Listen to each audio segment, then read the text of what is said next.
Essa turma estava muito acostumada a trabalhar só com narração. Quando eu comecei puxando o que é que eles sabiam, o que eles gostavam de produzir, tudo era só narração, narração, narração. Aí foi quando a gente decidiu mostrar a eles que existem também outras formas de trabalhar texto. Nós trabalhamos com bilhete, trabalhamos com diário, trabalhamos com cartas, só que aí nós tínhamos trabalhado carta pessoal. E aí foi quando surgiu a ideia de fazer essa carta de solicitação. Como ele sabe que realmente aquele trabalho que ele está fazendo, a pessoa vai ler e, de certa forma, a pessoa vai poder dar uma resposta àquilo ali que eles estão produzindo, eu sinto que há um empenho real em produzir.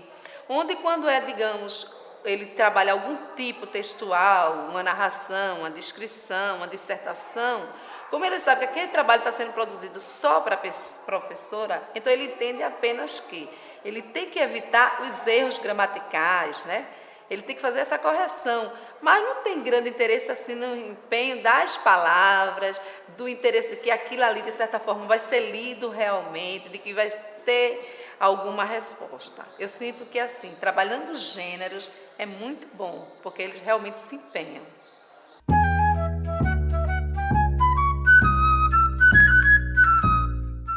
Hoje nós vamos fazer uma produção individual. Como recentemente nós tivemos a eleição para a direção, alguém aqui da sala propôs que seria bom que essa solicitação não fosse feita apenas na ampliação da biblioteca, que nós pudéssemos expor outras coisas que a nossa escola está precisando. Então a ideia é essa, que hoje vocês produzam uma carta de solicitação, mas nesse caso, essa solicitação vocês vão escrever aquilo que você acha que é o melhor para a sua escola, e não a biblioteca, que foi o nosso primeiro trabalho. Vamos revisar quais são as características desse trabalho antes que vocês possam produzir, ok? A professora Rejane solicita que seus alunos façam uma produção individual, né? Muitas vezes a gente até cria certos preconceitos com relação à produção individual, mas eu acho que a gente tem que desfazer essa concepção de que a produção individual ela não é produtiva. Muito pelo contrário, né? Nesse momento, quando o aluno está produzindo individualmente, ele tem a oportunidade de gerenciar ele próprio, né, as ações que são necessárias na produção de texto, como, por exemplo, pensar sobre o que ele vai escrever, ou seja, gerar as ideias que são necessárias, pensar como essas ideias vão ser sequenciadas, que ideias eu permaneço com elas, que ideias eu acho que eu posso desconsiderar, que não vão ser tão importantes, como é que eu vou formatar esse texto, como é que eu vou enunciar ele.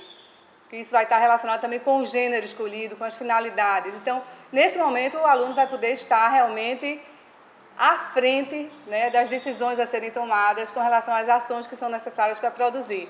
Agora, no momento que ele está produzindo individualmente, não significa que o professor vai ficar de fora, né, só observando. Muito pelo contrário, ele tem um papel fundamental aí de fazer a mediação desse processo que o aluno está fazendo individualmente, né? Indo até o aluno, instigando, intervindo, para facilitar que ele vá se realmente organizando e coordenando essas ações da produção do texto. O que você está querendo informar nessa carta? Fazer uma quadra de futebol. Pronto. Por que é importante essa quadra de futebol? Porque a gente não fica jogando no meio da rua, podendo se acidentar. Pronto, uma boa sugestão. Então, é interessante essa quadra para você não se acidentar no meio da rua. Então, você vai procurar colocar isso aí, que você está solicitando essa quadra e dizer por que isso. Aí você já mostra esse problema que atender esse objetivo. Muito bom. Observe esse finalzinho aqui. Vê se tu acha alguma diferença em relação à carta que nós produzimos. As cartas que a gente viu em sala de aula, que nós usamos como modelo, a carta que foi produzida. Vê se você vê alguma diferençazinha nesse final aqui. Quando a gente produziu aquela carta, a gente pulou 2 linhas aqui. Certo. E assim, mesmo pulando essas 2 linhas, ainda tem alguma coisa que você acha que teria que modificar? O quê? A gente não colocou a data assim, a gente colocou o mês por escrito. Certo. Então você pode refazer isso aí. Você acha que pode ficar melhor? Então, ótimo. Estão muito boas. Agora, eu gostaria que você desse uma olhadinha assim, somente na questão mesmo da revisão do que você escreveu. Se tem algumas palavrinhas que precisam ser modificadas, alguma correçãozinha nas palavras, tá certo? Você dá uma olhadinha aí, veja se você consegue identificar algumas palavrinhas que você não está certo. Aí você, dicionário, se tiver dúvida com relação, tá? E se realmente você não conseguir, aí você chama para a gente fazer essa revisãozinha, tá bom? A gente pode ver que realmente Rejane tinha uma preocupação de ajudar os alunos, né? Ela ajudava de diferentes maneiras. Ora, ela ajudava falando sobre o que é que eles iriam escrever, então, o que é que você quer solicitar, né? A criança diz que quer solicitar uma quadra.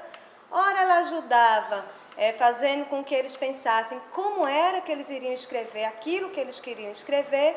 Ora, ela dava uma ajuda para tirar dúvida de ortografia, de pontuação, do registro do texto, né? E eu acho que, além dessas questões mais específicas, a gente vê que ela deu um comando claro e que ela ativou o conhecimento sobre o gênero.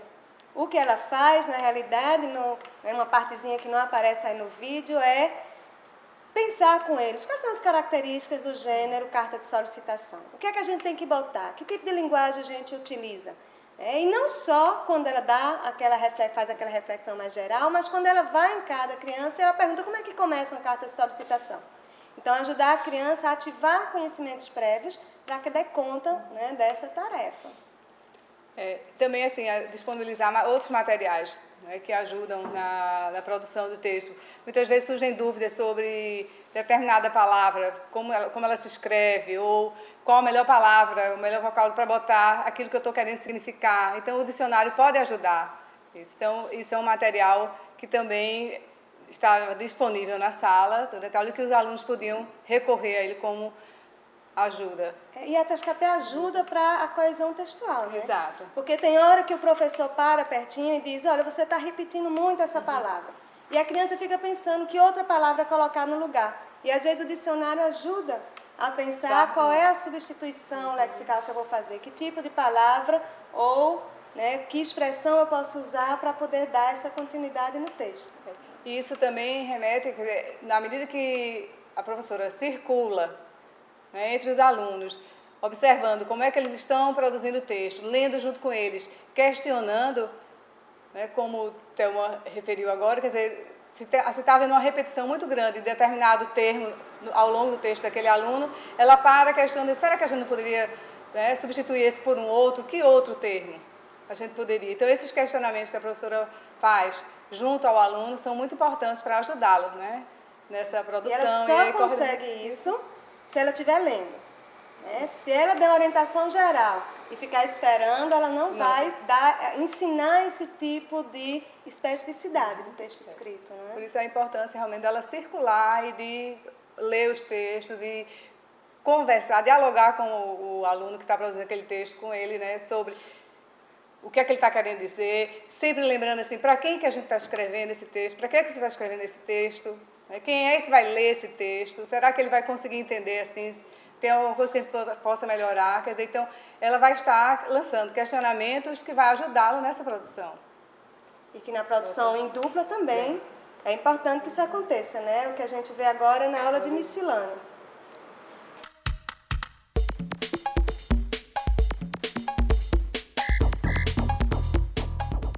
Nas cenas que nós vamos assistir da aula da professora Miscelânea, onde ela convida os alunos a produzirem em dupla as regras para o uso do laboratório de informática, a gente também vai observar, vai ter assim, a oportunidade de perceber que ela é uma mediadora durante a produção dos alunos.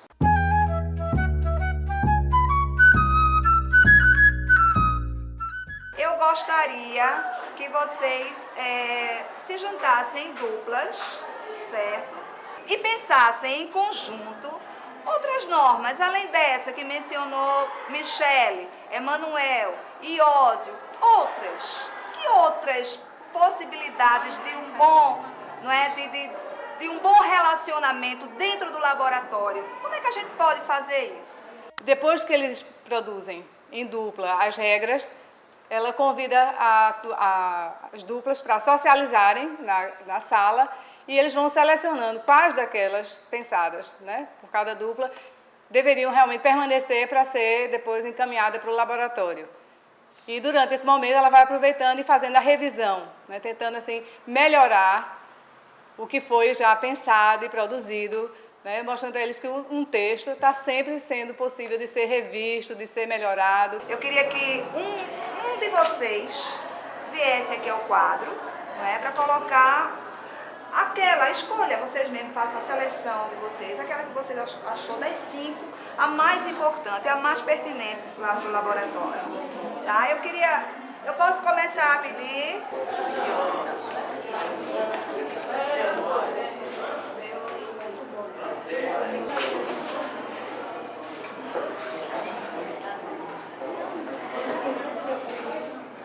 Não entrar em site pornô.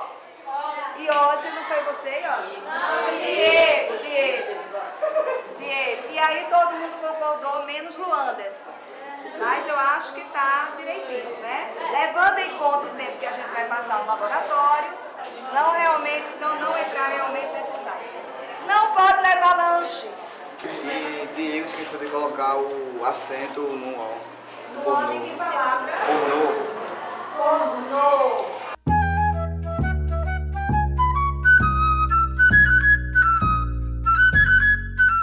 Tem 2 textos que a gente precisa revisar, que a gente precisa melhorar. Então, esses aqui a gente já viu, já está ok. Tem 2 textos ainda para a gente ver. Um eu escolhi para a gente fazer coletivamente. Vou colocar no quadro e a gente analisar para ver o que é que a gente pode melhorar no texto.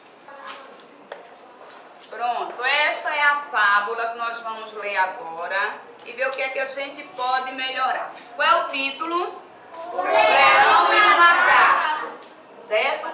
Primeiro eu vou ler para vocês. O leão e o macaco. Certo dia, o leão resolveu correr pela floresta e avistou um macaco muito atrapalhado. Pelo que a gente falou de fábula, vocês perceberam, isso aí realmente é uma fábula? É. Como é que vocês sabem que é uma fábula? Porque tem animais. Porque tem o que, Tainá? Tem animais participando da história. O que mais? Só isso? Se tiver animais, já é uma fábula? Não. E o que é que tem mais? Vocês perceberam que é uma fábula? Começo, meio e fim. Tem começo, meio e fim. Todo mundo percebeu que a história está completa. A gente entendeu como ela começou, o que foi que aconteceu e como terminou. Mas tem outra coisa aí muito importante que a gente viu que em todas as fábulas precisa ter. Tem uma mensagem. Todo mundo percebeu a mensagem do texto? Como é a mensagem? Certo e certo.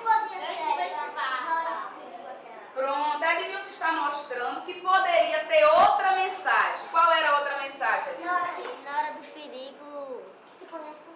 Na hora do perigo que se conhece o amigo. Ah, é na hora do perigo que se conhece o amigo. Também ia combinar? Ia. Quando a gente vai escrever para outra pessoa, quais são os cuidados que a gente tem que ter? Se a letra tá bonita, se tá organizado. Tem que ser um pouquinho maior, que a pessoa entender. É. Se for pequena, não vai entender. Isso, Cleide. Quem escreve muito pequenininho, né, Cleide? Porque às vezes escreve tão pequeno que quando a pessoa vai ler, não entende direito. Se eu estou escrevendo para outra pessoa, então eu preciso ter cuidado para que a pessoa entenda o que é que eu estou escrevendo, né? Porque aí a leitura fica mais gostosa, mais prazerosa. Quando vocês receberem os textos que vêm lá da escola de Casa Amarela, que a professora fez com os alunos dela, lá também vai estar revisado. Quer dizer que os alunos de lá não erram nada? Erra igual a vocês. Todo mundo leva. Exato, mas com o cuidado que a professora teve de revisar o texto para quando chegar nas mãos de vocês, vocês entenderem as fábulas que os alunos lá escreveram, certo? É isso que nós vamos fazer com esse texto que está aqui. Nós vamos procurar dar uma melhorada nele.